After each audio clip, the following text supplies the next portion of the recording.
నమస్తే, నేను మీ మధు. జగన్ షర్మిల రాజీ. అదేంటి నిన్నటి వరకు ఒకరినొకరు కొట్టుకున్న అంటే మాటలతో కొట్టుకున్న వీళ్ళు రాజీ పడ్డమేంటి అని ఆశ్చర్యపోతున్నారా? అవును, ఇప్పుడు వైరల్ అవుతున్న వార్త అదే, అన్నా చెల్లెళ్ళు కలవబోతున్నారు అని. ఇది నిజమా అంటే నిజమనే వార్తలు ఎక్కువగా వినిపిస్తున్నాయి. వీరిద్దరూ కలవబోతున్నట్టు, వీరిద్దరూ రాజకీయ భవిష్యత్తుని ప్రణాళిక రూపంగా రచిస్తున్నట్టు కూడా తెలుస్తున్నాయి. మరి ఇందులో నిజం ఎంతుంది అనే విషయాల గురించి రోజు మనం తెలుసుకుందాం.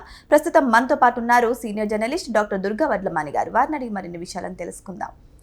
నమస్కారం మేడం. నమస్తే అండి. మేడం, జగన్ షర్మిల వీళ్ళిద్దరి మధ్య పచ్చగడ్డి వేసిన భగ్గుమనే రేంజ్లో మొన్నటి వరకు తగాదాలు ఉండేటివి. ఒకరొకరు దూషించుకునేవారు. మా అన్న అలా అని చెప్పి షర్మిల అనేది, నా చెల్లి ఇలాంటిదని చెప్పేసి జగన్ అన్న కూడా అనేవారు. అయితే ఇప్పుడు చూసుకుంటే ఇద్దరు కూడా మళ్ళీ కలవబోతున్నారు అని కొన్ని వార్తలు అయితే ప్రచారం అవుతున్నాయి. మరి ఇందులో నిజం ఎంతుంది? నిజంగానే వారు ఇద్దరు కలుస్తారంటారా?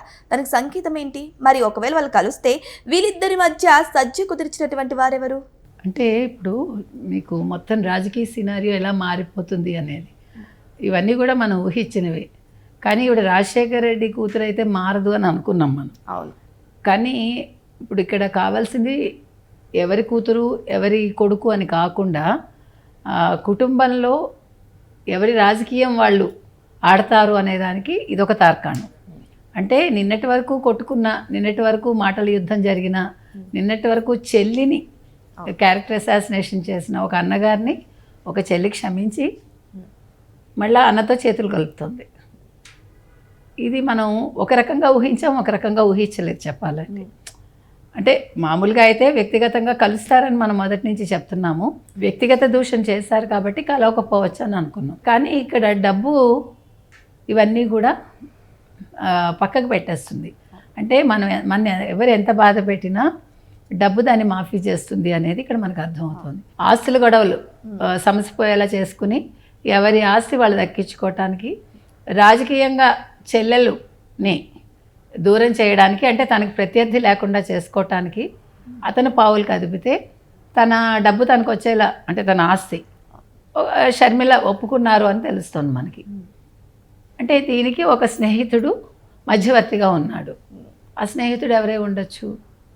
బహుశా కర్ణాటక డిప్యూటీ సీఎం కావచ్చు, డికే శివకుమార్. ఎందుకంటే మొదటి నుంచి కూడా వాళ్ళకి ఆప్తుడు ఆయన. కాబట్టి అది ఒక కారణం కనిపిస్తోంది మనకు మెయిన్గా. అందులో ఇటీవల ఆవిడ కాంగ్రెస్లో ఎక్కడ తీవ్రంగా అన్నగారిని విమర్శించడం కానీ, ఎందుకంటే ఆవిడ కాంగ్రెస్లో చేరిన దగ్గర నుంచి ప్రధాన శత్రువు షర్మిలకి జగన్మోహన్ రెడ్డి. కానీ ఇటీవల కాలంలో ఆవిడ అన్నగారిని ఏమంటలేదు. ఇప్పుడు కూటమిని నిలదీస్తోంది ఆవిడ కొత్తగా. ఇటీవల కాలంలో కాంగ్రెస్ అధిష్టానం కూడా షర్మిల మీద అసంతృప్తిగా ఉంది.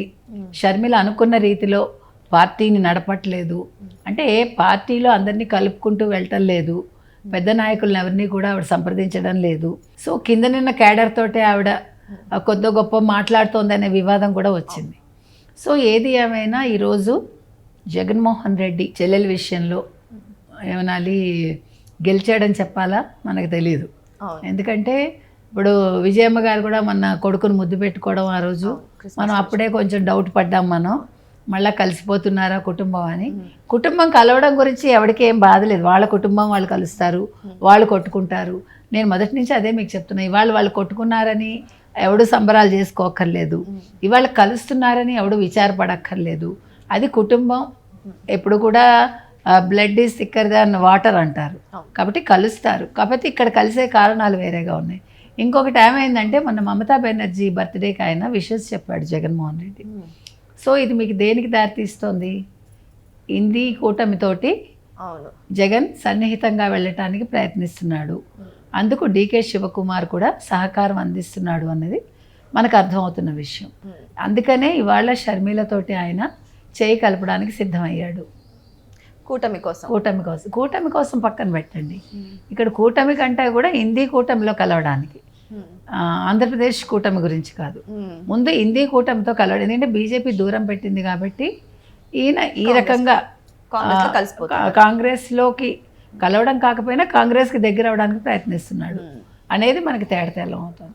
అయితే కూటమితో ఏ రకంగా వీళ్ళు ఉంటారు అనేదానికి ఒక రకంగా చెప్పాలంటే ఇప్పుడు కూటమిని బెదిరించేంత సీను ఆ కూటమికి లేదు, హిందీ కూటమికి లేదు, ఇక్కడ జగన్మోహన్ రెడ్డికి లేదు. ఎందుకంటే బీజేపీని ఎదుర్కొనే సత్తా ఇవాళ ఇండియా కూటమికి లేదనేది మనకు అర్థమవుతుంది. ఇప్పుడు బెంగాల్ ఎన్నికలు కూడా చూడాలి మనం. బెంగాల్ తమిళనాడు ఎన్నికల్లో కూడా వీళ్ళు ఏమైనా కొద్ది గొప్ప విజయం సాధించగలిగితే, ముఖ్యంగా బెంగాల్ చేజిక్కితే అప్పుడు బీజేపీ ఇంకా పవర్ఫుల్ అయిందని అర్థం. అది వెయిట్ చేసి చూడాలి. తమిళనాడులో కూడా రాజకీయాలు ఏ రకంగా ఉంటాయి అనేది పొత్తులను బట్టి ఉంటుంది. ఇప్పుడు టీవీకేతో పొత్తు కుదిరితే, ఒకవేళ బీజేపీ పెట్టుకుంటే ఏడీఎంకే తోటి టీవీకే తోటి, అప్పుడు డిఎంకే ఓడిపోతే కనుక అయితే కొంచెం వాళ్ళు ఒక అడుగు కొద్దిగా పెట్టడానికి అవకాశం వస్తుంది. కాబట్టి మనం ఇవన్నీ కూడా మనం ఎదురు చూడాలి.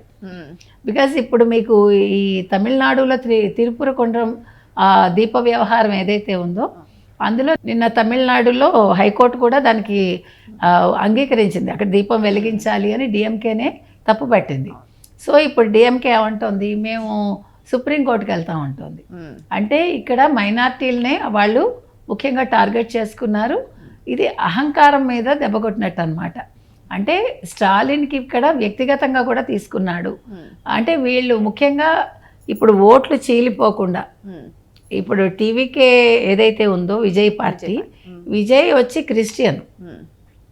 సో మైనార్టీ ఓట్లు చీలిపోకుండా, క్రిస్టియన్ ఓట్లు చీలిపోకుండా ఈ దీపం వ్యవహారం మీద వాళ్ళు పట్టుబడుతున్నారు. కానీ ఇది ఎంతవరకు డిఎంకేకి మేలు చేస్తుందో తెలియదు. అంటే నేను అనేది ఏంటంటే, మీకు ఇవన్నీ కూడా ఇండి కూటమిలో ఉన్నాయి కాబట్టి మనం ఇవాళ డిఎంకే గురించి మాట్లాడుకుంటున్నాం. మనం ఓవరాల్ సినారియో చూసుకున్నప్పుడు షర్మిల మొత్తానికి అన్నగారి ట్రాప్లో పడింది. ఆవిడ ఆస్తి ఆవిడ దక్కించుకోవాలనుకుంటుంది. ఆవిడ రాజకీయాల్లో అంతంత మాత్రంగా ఉంటుంది. ఆవిడ ఇప్పుడు కాంగ్రెస్లో కూడా ఆవిడ చేయగలిగింది ఏమీ లేదు, చేసేది ఏమీ లేదు. కాకపోతే ఒక అధ్యక్షురాలుగా ఉంటుంది అంతవరకే అనేది మనకి అర్థమవుతుంది. కానీ ఇన్నాళ్ళు జగన్మోహన్ రెడ్డి ఓడిపోయిన ప్రతిసారి కూడా బెంగళూరులోనే ఉంటున్నారు అక్కడే. అయితే వాళ్ళు ఇప్పుడు ఎవరికి కూడా ఒక క్లారిటీ లేదు ఆయన బెంగళూరులో ఎందుకు ఉంటున్నారు అని. అయితే ఈ యొక్క వివాదంతో అయితే ఒక క్లారిటీ వచ్చింది, అక్కడ డిప్యూటీ సీఎం సెక్యూరిటీ కారణంగానే అక్కడ ఉంటున్నారేమో అని. మరి ఇదంతా పక్కన పెట్టేసేస్తే రీసెంట్గా షర్మిల కొన్ని వ్యాఖ్యలు చేశారు మేడం. ఏంటంటే, రాజశేఖర రెడ్డి వారసుడిగా నా కొడుకు రాజారెడ్డిని నేను రాజకీయాల్లోకి దించుతాను అని చెప్పేసి అంటున్నారు. మరి ఇప్పుడు రాజశేఖర రెడ్డి వారసుడు ఎవరు మేడం? లేకపోతే షర్మిల కొడుకు రాజారెడ్డి ఇప్పుడు జగన్తో కలుస్తున్నందుకు మళ్ళీ జగన్మోహన్ రెడ్డేనా? అంటే ఇక్కడ ఒప్పందాలు చేసుకునే అవకాశం ఉంది. ఏ రకంగా అంటే, నువ్వు పులివెందుల ఎమ్మెల్యేగా కొనసాగన్నా, కడప ఎంపీ మాత్రం నా కొడుకు ఇవ్వని అడగచ్చు. రాజారెడ్డికి ఇవ్వు, ఎందుకంటే మన కుటుంబంలో ఎవరో ఒకరు అనుకున్నాం కాబట్టి అవినాష్ రెడ్డిని పక్కన పెట్టు అని అడిగే అవకాశం ఉండొచ్చు.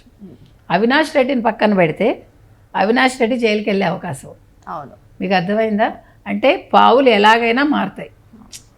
ఇప్పుడు ఈవెన్ భారతీరెడ్డి కూడా అంగీకరించవచ్చు, ఎందుకంటే ఆవిడకి ఇప్పుడు భర్త రాజకీయాల్లో కొనసాగడం చాలా ముఖ్యం. కాబట్టి ఏ టర్న్ అయినా తీసుకుంటారండి. ఇప్పుడు అక్కడ అవినాష్ రెడ్డి అప్పుడు బయటవాడు అవుతాడు. నీకు అర్థమైందా? ఇప్పుడు అవినాష్ రెడ్డి స్థానంలో రేపొద్దున్న రాజారెడ్డిని నిలబెట్టడానికి అవకాశం ఉంటుంది. షర్మిల గెలిచినట్టు అవుతుంది, జగన్మోహన్ రెడ్డి కోరుకున్నట్టు వాళ్ళ వంశానికి సంబంధించిన వాళ్ళే అక్కడ మళ్ళా ఎంపీ అయినట్టు ఉంటుంది.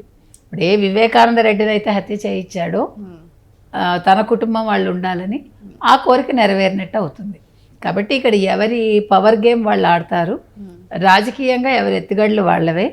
కాకపోతే ఏంటంటే, నాకు ఇక్కడ ఒక్క పాయింట్ మాత్రం చాలా అంటే నాకు అనిపించేది ఏంటంటే, ఆడవాళ్ళు ఎంత ఎత్తుకు ఎదగాలనుకున్నా రాజకీయంగా వాళ్ళు ఎక్కడో ఒక చోట ఇట్లాగ మళ్ళీ బంధాలకి బైండ్ అయిపోతారా? అంటే వాళ్ళ యాస్పిరేషన్స్ని వాళ్ళే నీళ్ళు జల్లేసుకుంటారా వాటి మీద అనేది అదొక సందేహం ఉంది నాకు. అయితే తను ప్రూవ్ చేసుకోలేకపోయింది. చెప్పాలంటే కవిత అంత తీవ్రంగా ఏమీ అవ్వలేదు ఆవిడ. కాబట్టి ఆవిడ అటు పార్టీ పెట్టి ఆవిడ ప్రూవ్ చేసుకోలేదు. కాంగ్రెస్లోకి వచ్చి కూడా కాంగ్రెస్లో ఓట్ షేర్ని ఏం పెంచలేకపోయింది. కాబట్టి ఆ రకంగా ఆవిడ సాటిస్ఫై అవ్వచ్చు. సర్లే, మనకి అక్కడ ఎలాగా మనం ప్రూవ్ చేసుకోలేదు, ఇప్పుడు రాజకీయాల నుంచి ఒకవేళ ఫ్యూచర్లో తప్పుకున్నా మనకు వచ్చిన నష్టం లేదు, ఇక్కడ అన్నతో సఖ్యత వచ్చింది, నా ఆస్తి నాకు వస్తుంది, నా కొడుక్కి రాజకీయంగా ఒక సెటిల్మెంట్ వచ్చిందని అనుకునే అవకాశం ఉంది. రాజకీయాల్లో శాశ్వత శత్రువులు, శాశ్వత మిత్రులు ఉండరన్న విషయం అందరికీ తెలిసిందే. కానీ వీరిద్దరి వ్యవహారం చూసిన తర్వాత అది కాదు, అన్న చెల్లెల మధ్య గొడవ తారాస్థాయికి చేరింది, వీరు కలవరు అని అనుకున్నాం. కానీ అందరూ ఎక్స్పెక్ట్ చేయని విధంగా అయితే వీరిద్దరు కలిసిపోయారు. మరి వెయిట్ చేసి చూద్దాం, ఈ బంధం మళ్ళీ శాశ్వతంగా నిలబడుతుందా, లేదంటే మళ్ళీ మధ్యలోనే ఇది నిలిచిపోతుందా అనేది. Thank you so much. Thank you. Thank you అండి.